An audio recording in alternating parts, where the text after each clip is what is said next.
今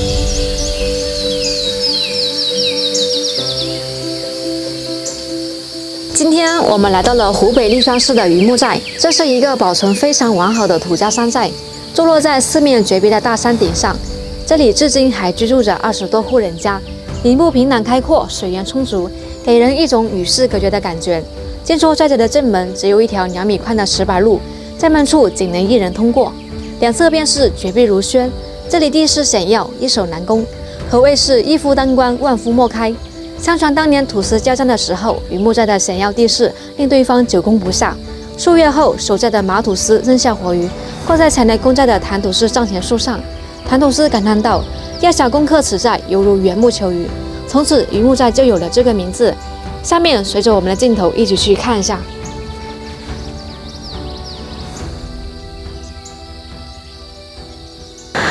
大家好，我是小雪。现在呢，我们已经来到这个榆木寨了。榆木寨呢，它是没有通公路的。在我们眼前看到这条路呢，它是现在才修的，因为这个寨子呢正在打造一个旅游村庄。这条路不是很宽，只能通过一些小型的车，那种摩托车呀，或者是3轮车。看这里，在这个石壁上有几个非常显眼的大字，叫做榆木寨。底下呢还有一些小字，不过已经看不清了。在这个岩石上面，我们还看到了有3个大洞。你们知道这个是干什么用的吗？在以前呢，上面放的有石条，上面铺的有石板，形成一个悬空栈道，是通往那个寨子的。不过现在已经看不清了。据说当时的那条栈道呢是非常惊险的，而且非常的窄，没有护栏的。我们来看一下这底下，这底下呢就是一个悬崖绝壁了，可以看到非常的高。在这个绝壁的上面呢，有一个非常神奇的一个景观。看这里，这是一块非常大的岩石，它的外面呢已经突出了很大一块了。再看它的里面只有这么一点的面积，它是着地的。我在想，它这个石头会不会失重呀？但是很神奇的是，它是不会掉下去的。而且在底下呢长出了一棵大树，给人的一种错觉就是像这棵大树把它撑住了一样。有没有感觉非常的神奇？我们再往前面走，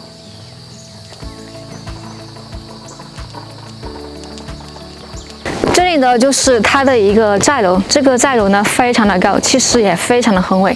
在底上呢有几个大孔和几个小孔，那么它这个呢就是一个瞭望台和一个射击口，能够起到一个非常好的一个防护作用。这里呢就是它的一个寨门，我们走进去看一下。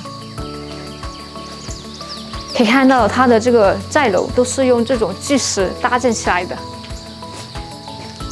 这座寨楼它是在于清朝统治年间，它也是入寨的第一关。我们来看一下它的一个建造位置，它是建在一个绝壁汇合的一个背脊上，看底下就是一个悬崖，它的垂直落差高达500米，真的是悬崖之上建寨楼，一夫保关鬼神愁。只要这个寨门一关的话，你却只能望而却步。我们再往前走，这条小道好幽静啊，看两边都是这种茂密的树木，而且走在这里面呢，感觉非常的凉爽。看这道路的两侧还有这种石墩子，哇，上面还有雕刻的图案，但是不知道这个石墩子是干什么用的。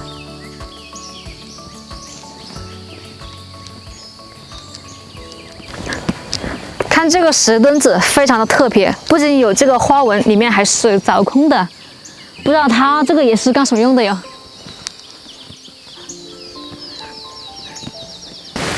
这个村子给人的感觉真的是非常的原生嘞，看底下全是这种田地，而且还种满了油菜花，那边还有桃花。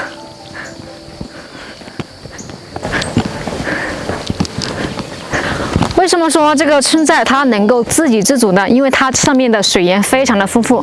看这里就是一个水源，我们带你们去看一下。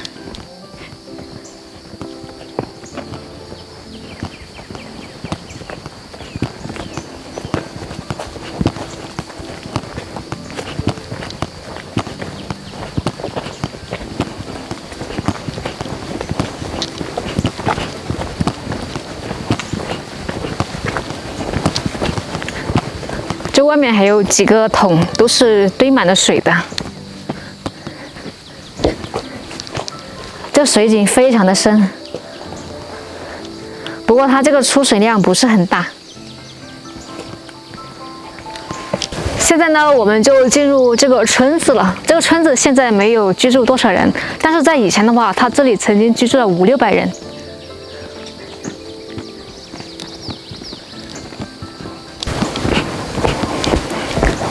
看这里还有一些用泥土做的一个房子，那里还有。这个房子呢，应该就是以前留下来的一个老房子。双寿居。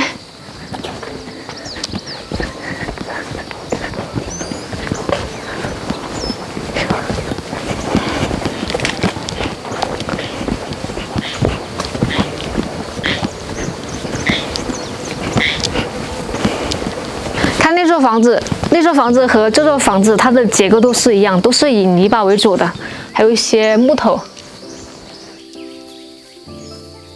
不过这个房子好像是没有人住了，年代看起来挺久远的，应该是那个时候留下来的一个老房子。看这个门前还有一些工具，这个不知道叫什么。还有这里还有一个非常大的一个像桶一样的，它这个在以前是用来收那个稻谷的。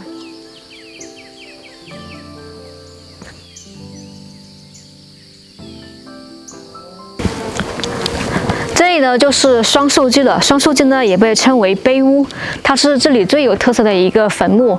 我们来看一下，它这个坟墓非常的气派和豪华。我们再来看一下旁边，旁边呢就是现代人所居住的一个房子。像这种现象的话，就是我们刚才所说的一个叫做人鬼同屋。现在我们走上去看一下，这个坟墓呢建于清朝同治5年，也就是1866年。它的总占地面积的话有100个平方。从这里走过去呢，就是那户人家这里了。我们去看一下，哇，可以看到，它这里的这个门和这个坟墓的门，它是相对的，是互通的。我们先到这里去看一下，看这里，这里已经堆满了杂物。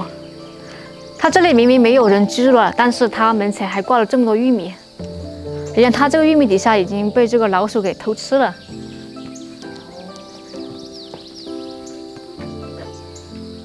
它这个门都是上锁的，而且里面堆满了很多杂物。我们来看一下这个门槛，哇，非常的有年代感了。这边呢也是一个大门，也是紧锁着。它这个门槛也被踏平了。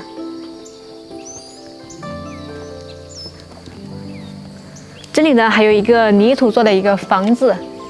我们来看一下它这个泥巴非常的有特色，它里面不仅有泥巴，还有这个稻谷壳。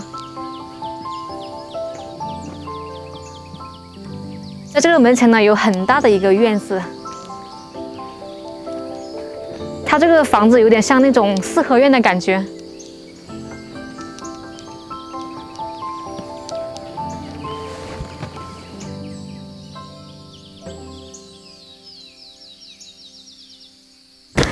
刚才我们有说到它是一个碑屋，那它这个坟墓在以前的话，它上面是有梁有瓦的，就像一个房屋一样。那么他们做的这个目的呢，就是为了防止盗墓贼的一个光顾，做了一个防贼的一个作用。在这里呢，还有一个习俗，就是他们每逢过年过节的时候，他们就会带着食物和酒水和他们的祖先共饮共食，所以呢，这个也被称为人鬼同屋。在这个坟墓的两侧左右各有一个门，中间呢还有一个门，它是一个3门2院的一个格局。这上面呢写着双寿居，我们走进去看一下。在这里面呢站着是2位老人，我们来看一下啊，它这个雕工非常的精湛，一些人物还有一些动物的一些雕刻。在这个镂空的里面呢，就是它的一个墓碑，看一下，中间这块已经坏掉了，不知道是人为的还是自然破掉的。哇，它这些雕刻非常的精美。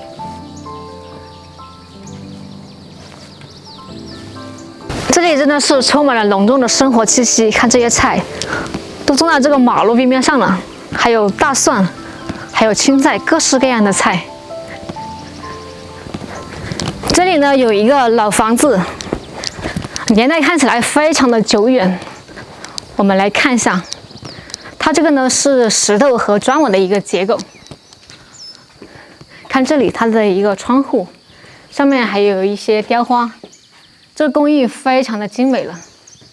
在这个房子的两侧呢各有一个门，中间的话它是一个大门。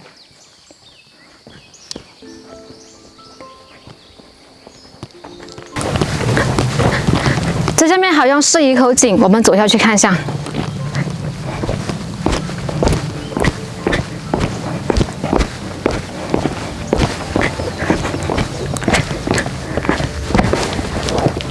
这底下居然还有水。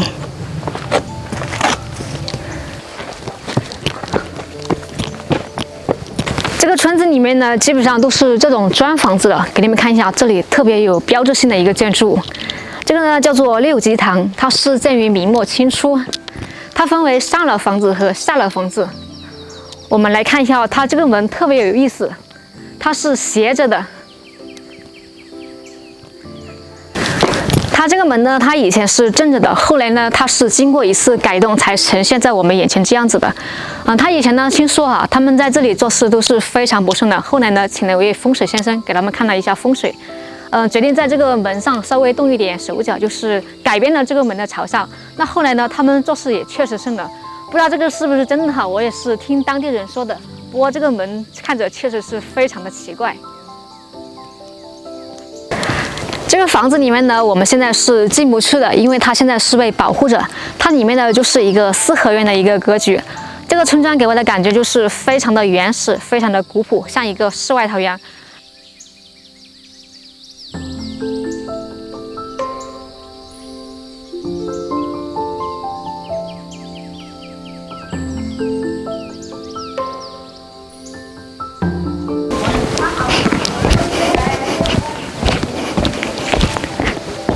现在我们去找一下山阳关。这里呢就是山阳关了，在这个绝壁上还刻有3个山阳关隶书的大字。看这个底下还有三元极地山阳关，应该是在不同的时候刻上去的。这里呢就是他们最开始找出的一个绝壁天梯，这个呢必须要手脚并用才能爬上去，也叫做手扒岩。我们来看一下这个山阳关的悬崖绝壁。哇，看这条道路，它都是在这个悬崖绝壁上开凿出来的。看上面的话更明显。哇，我第一眼看的时候真的是被它惊到了。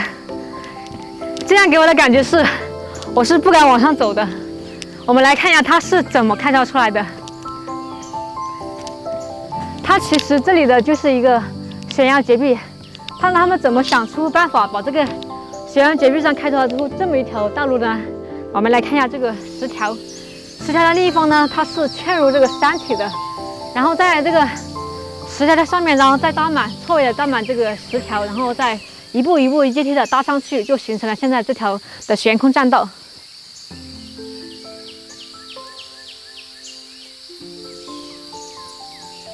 从这个角度看着我走路，是不是感觉非常的吓人？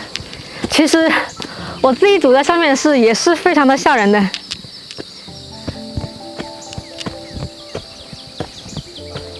看这旁边就是绝壁凌空，感觉有点随时跌落的那种感觉。看这个石梯上还有字。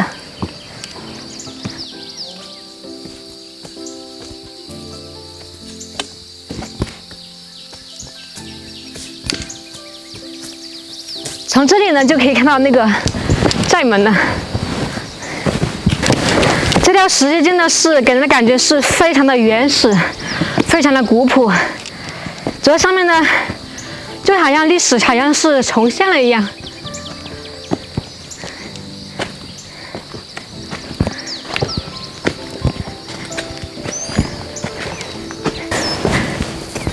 这里呢就是山阳关的一个关门了，看它这个城墙非常的高，它的高的话有5米，它的宽的话有4米，气势非常的宏伟。而且它这个城墙呢，就是夹在这个2山的之间。我们看底下呢就是一个悬崖，真的是一夫当关，万夫莫开。如果说你想攻到这里的话，根本是不可能的。